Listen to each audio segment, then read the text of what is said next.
Right. Hang on. Cancel. Start video. Okay, that's lovely. And so is the meeting launched?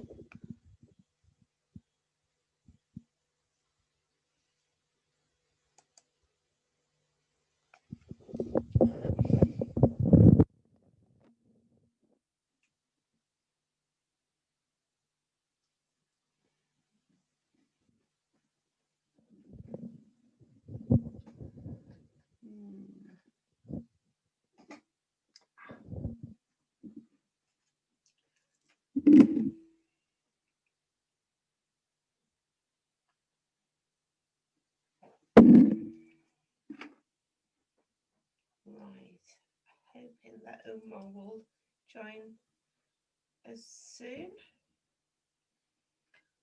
We've got 4 minutes to go.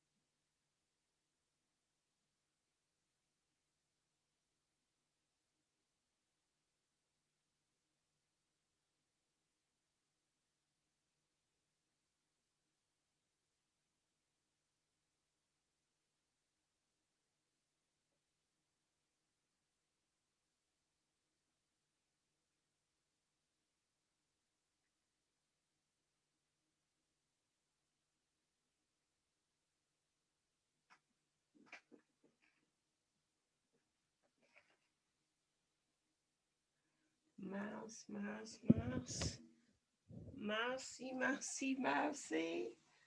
Little mouse, that my whole computer can be ruined without. Right, no, he's not here yet.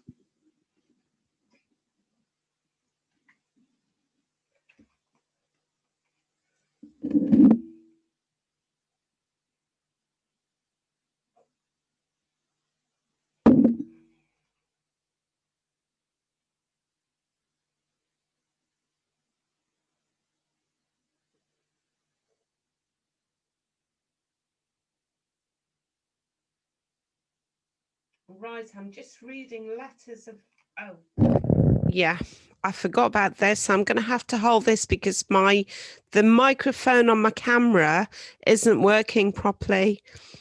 I'm just reading, I'm waiting for Umar to join me. I'm just reading The Unknown Civilian, a fantastic poem called Letters of Last Resort. Yeah, it's very profound and most thought-provoking. But I'm waiting for Umar. I'm hoping he'll be able to join me.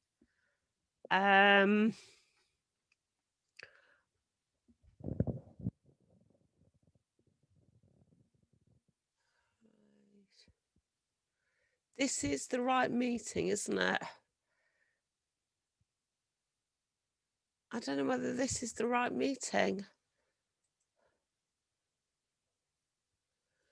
Right, hopefully this is the right meeting. It's still only one participant.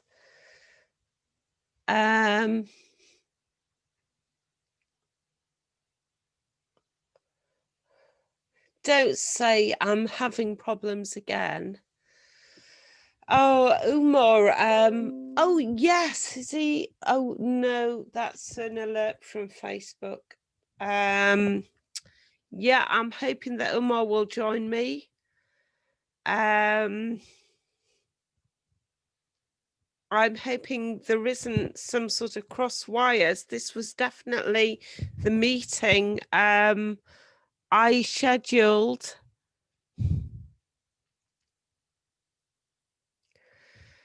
Umar is also known as Drayzera. And he's a very accomplished spoken word poet. Oh, another notification from Facebook there. I'm really hoping that Umor can join me soon. I'll give it 5 minutes. What shall I talk? It is recording, so I might as well use the time to talk. Well, I've just found out about this universal basic income being set for possibly £48 for each individual. I'm wondering how anybody it's less than universal credit. Yeah, I'm hoping to host a discussion about that tomorrow night. But meanwhile, I'm waiting for Umor or Drayzera. 2, brilliant.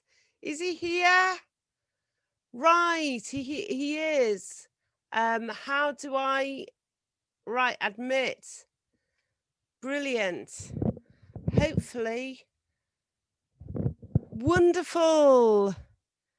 Umor. I'm hoping you're there, are you? I can't see you in there you are. Hello.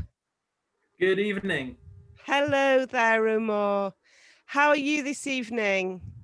I'm feeling chill. I'm feeling good. I'm ready to get this show on the road. Right, okay. Do you prefer to be called Drayzera or Umor? It's a very good question. I feel that like an adventure book. I mean, for argument's sake, as we're going to talk about potentially some artistic stuff, you can call me Dre. You can call me Uma. The floor is yours. Right, okay, all right. You are into performance poetry, aren't you, Umor? That is correct. Yes. Have you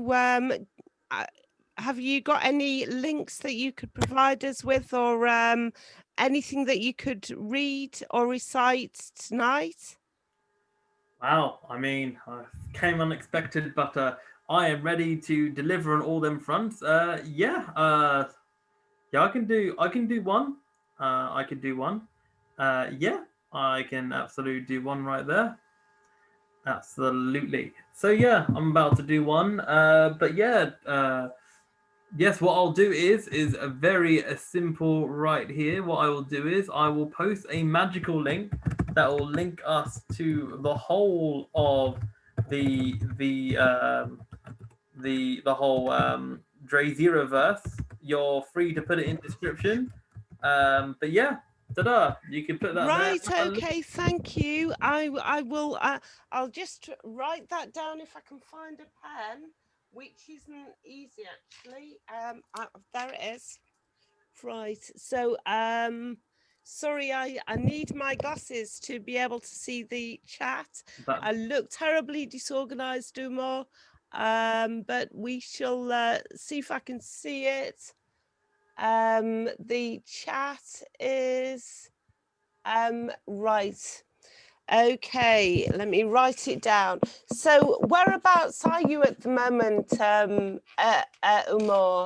Well, I'm in York.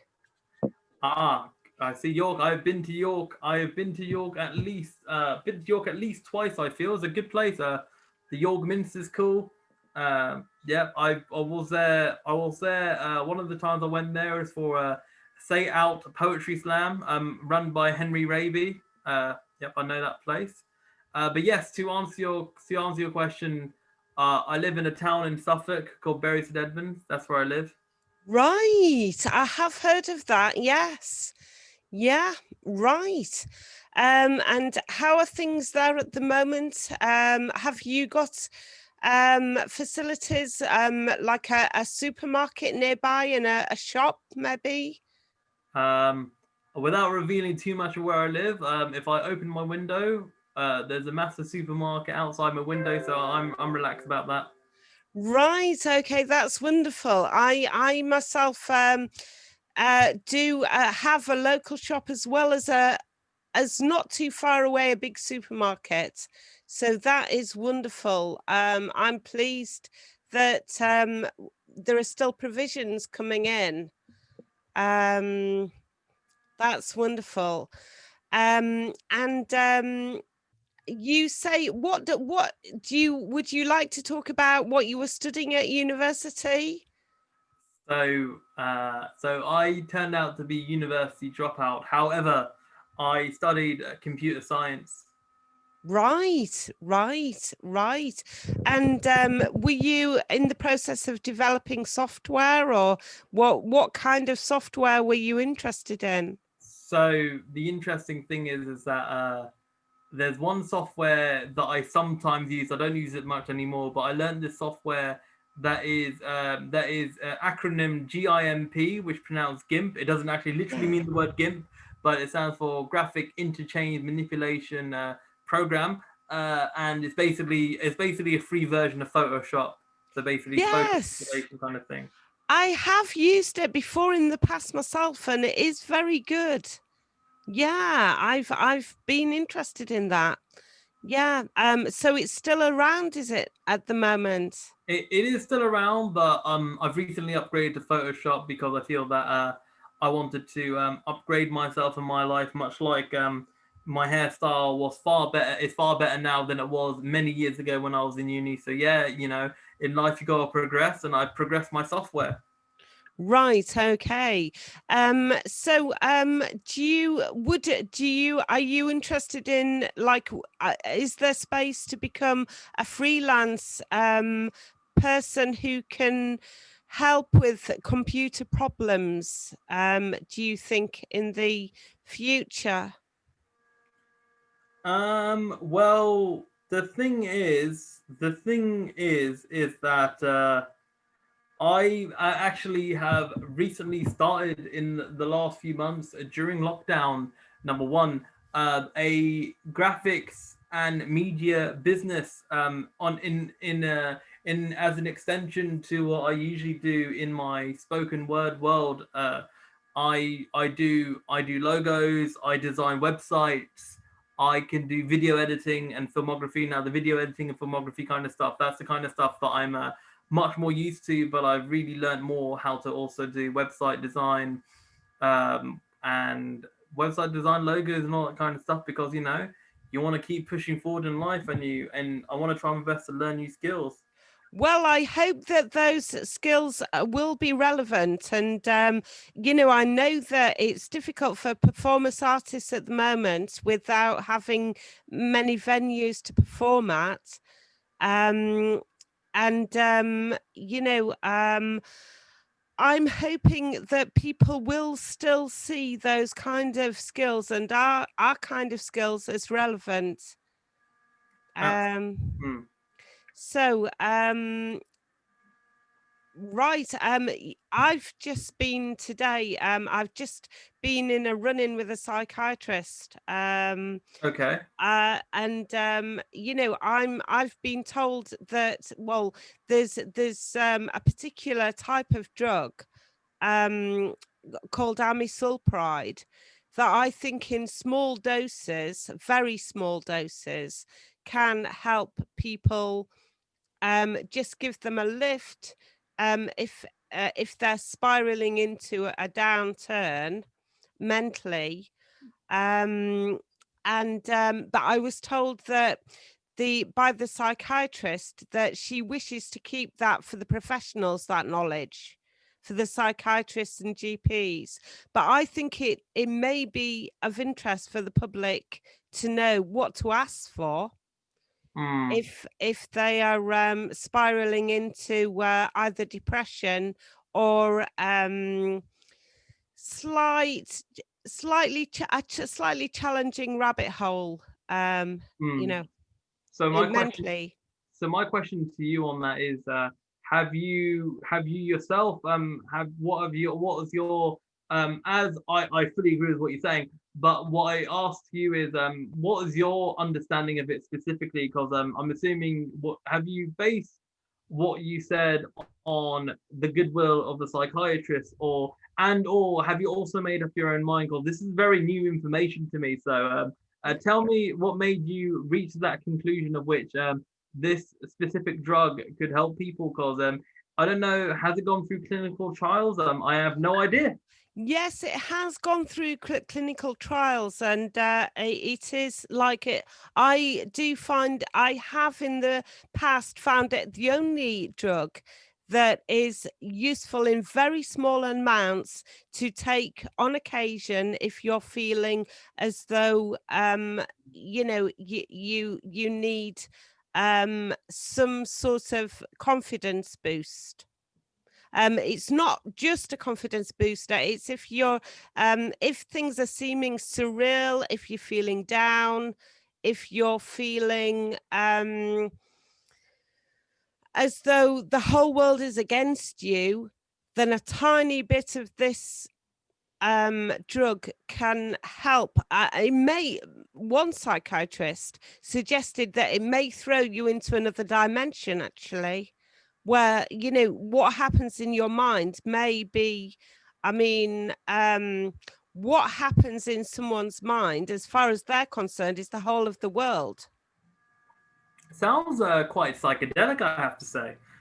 If you could, it sounds pretty cool. Has it been used before for anything, or is it completely new substance?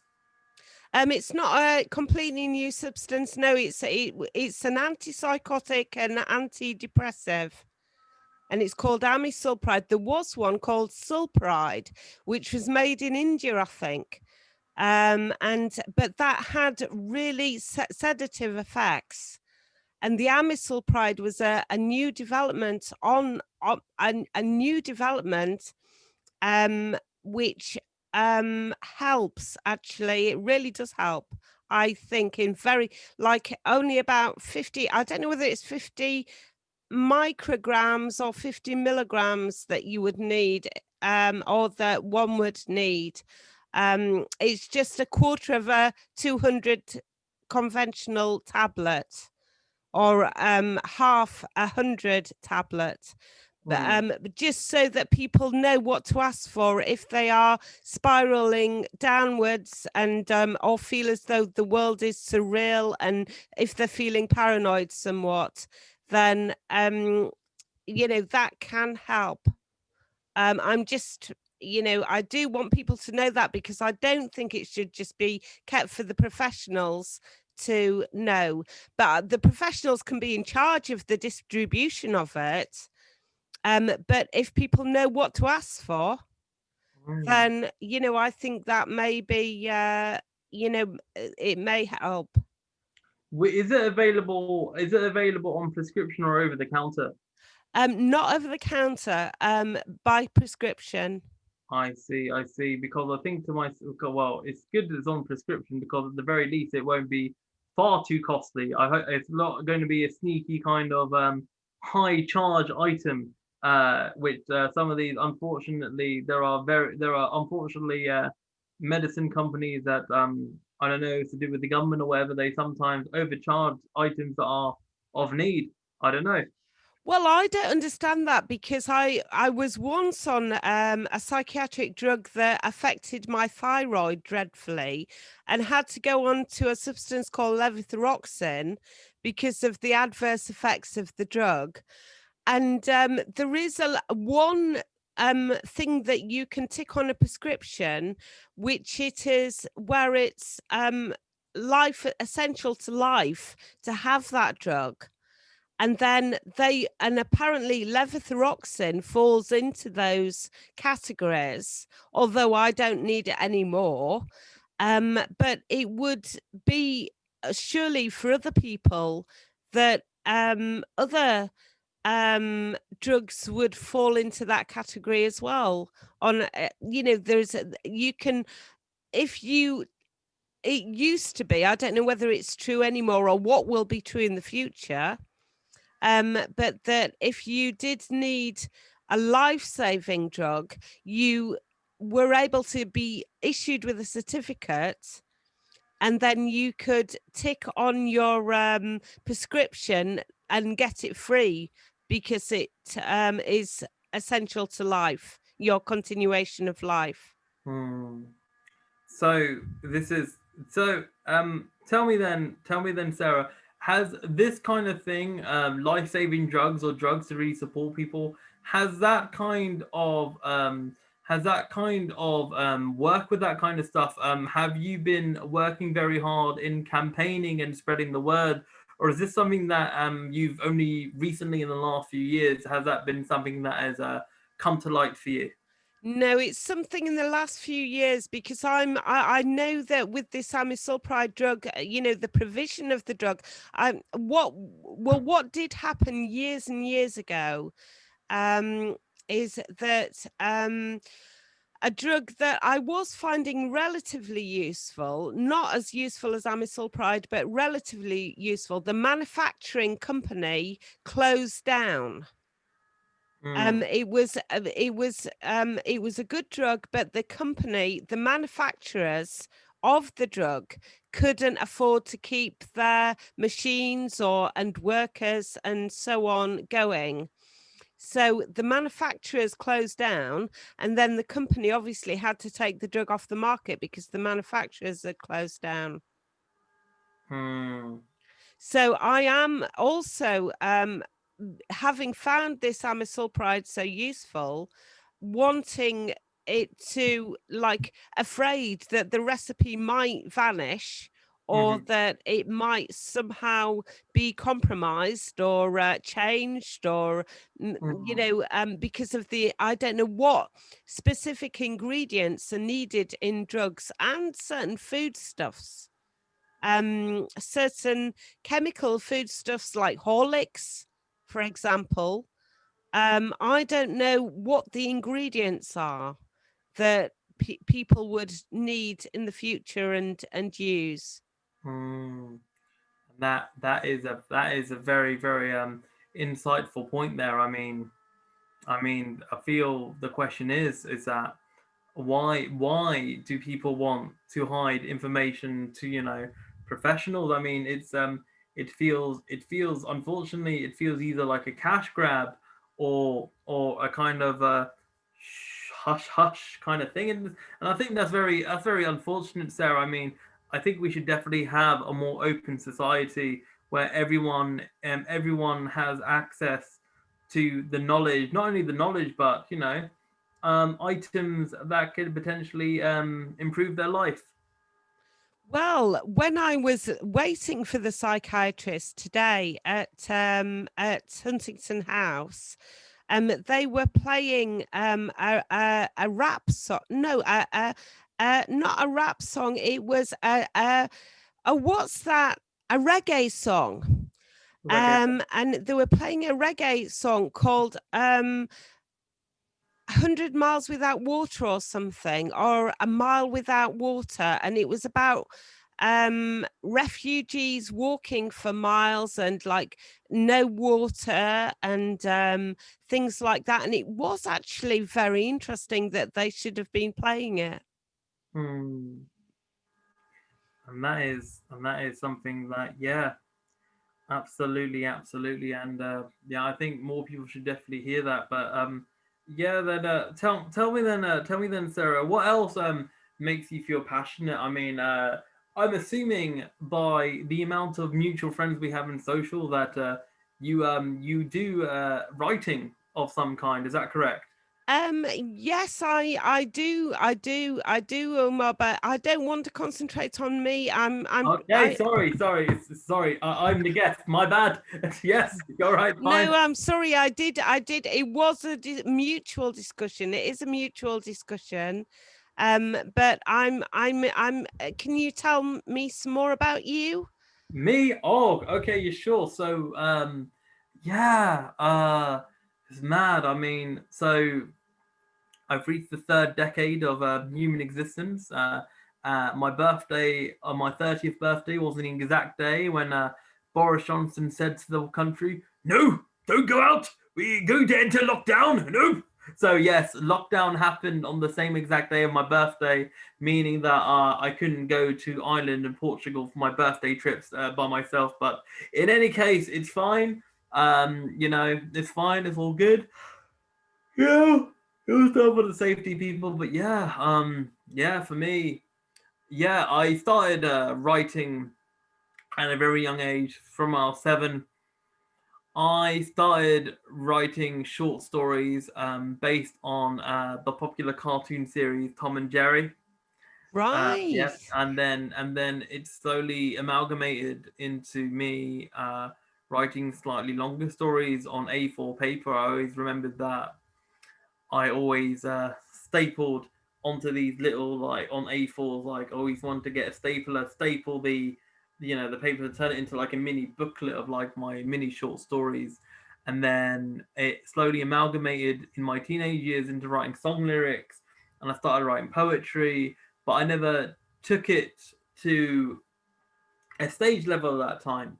But then what happened was, Sarah, is that in my 20s, in 2011, when I dropped out of uni, I had a kind of a journey kind of thing where I felt a bit lost, benign kind of thing. But then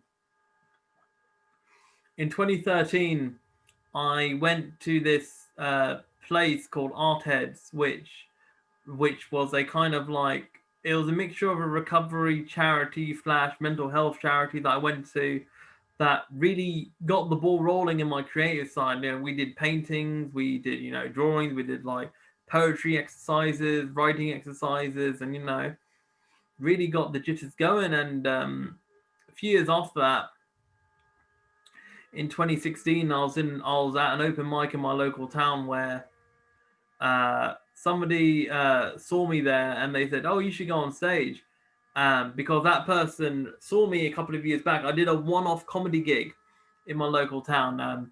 It wasn't the best, but they saw me perform there. But then, anyway, what happened was is that yeah, I thought of, oh, I've got poetry that I can get on my old DVR website. And then what happened was is that I, yeah, read off a couple of poems there, and then suddenly I then performed a lot more, and then suddenly it amalgamated from Umor Haque transforming his name to Drayzera as in an artistic from the artist. And then the ball kept rolling. Late in 2016, I got a book deal for my first book. My first book came out the year after, in 2017, where, oh my days, yeah. I toured around the UK with that book. I even performed in San Francisco in late October. So yeah, about 3 years ago in San Fran at Broadway at the Beat Poetry Festival 10th annual, and yeah, done quite a lot of cool things as well. After that, and here we are right now. Right. That's wonderful, Umar. Would you like to read one of your poems out now? Yeah, absolutely, Sarah. I'm happy to do that. So, Or do you want me to link to the website? I could do both. You could do both. Which would you prefer? Oh, we have a decision making to do. What should I do? Hold on one moment. Alter ego. What should I do?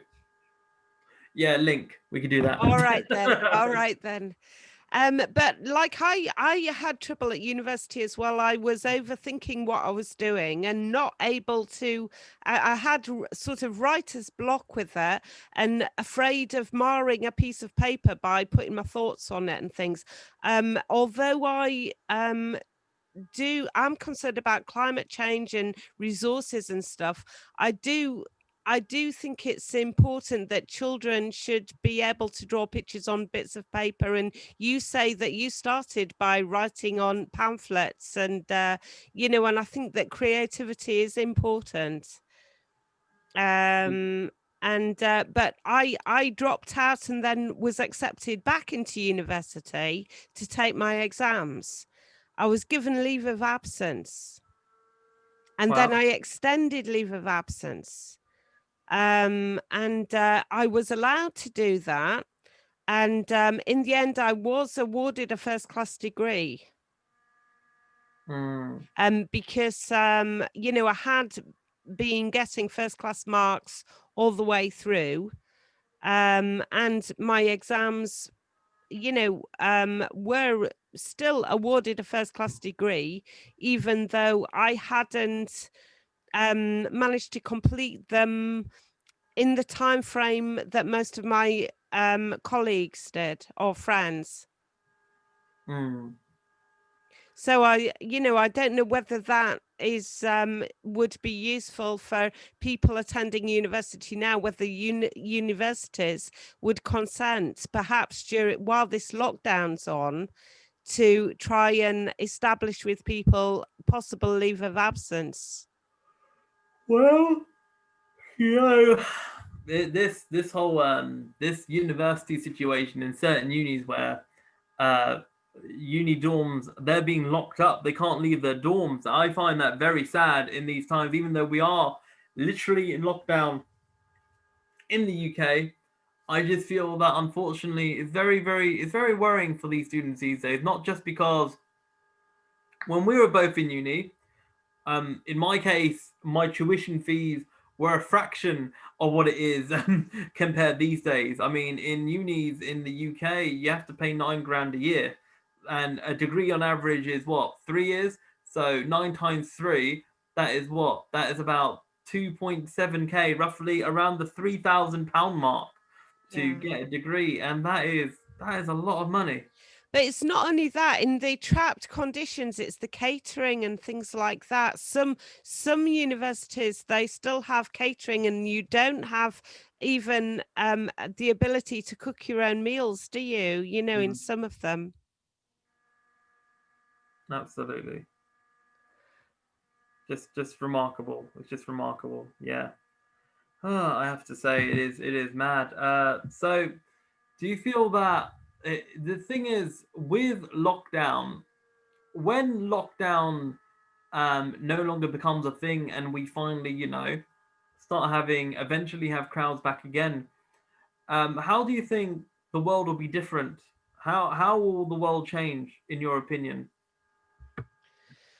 I hope there are not that many fewer people, Umar. Yeah. It has. It is very sad. I mean, like, I know people that are unfortunately are suffering. I mean, for me, I think we're all suffering in some kind of way, but I think for me, I think my creativity and me talking to people, I mean, talking in this show right here, I feel it helps as well, because it feels like, you know, we start a conversation, we talk about our thoughts, and I think, you know, I think that's underrated, you know. I think talking really helps, especially at a time like this. Well, yeah, I do as well. And thank you so much for talking to me today. Oh, the phone's ringing now. You I'll have the just same ignore ringtone it. in my house. I recognize that ringtone. Shall we leave it here for now, Umar, and I'll ring them back in a minute? Yeah. I mean, do you wanna end this chat now, or do you want to, or shall I wait? What do you want to do? No, we'll end it now, but thank you, Umar. Maybe at some later date we can chat again. Absolutely. Thank you very much for tuning in, guys. Okay, thank you. Looking forward to the end result. Thank you. Thank you, Umar. All the best and goodbye. Drayzera, good luck.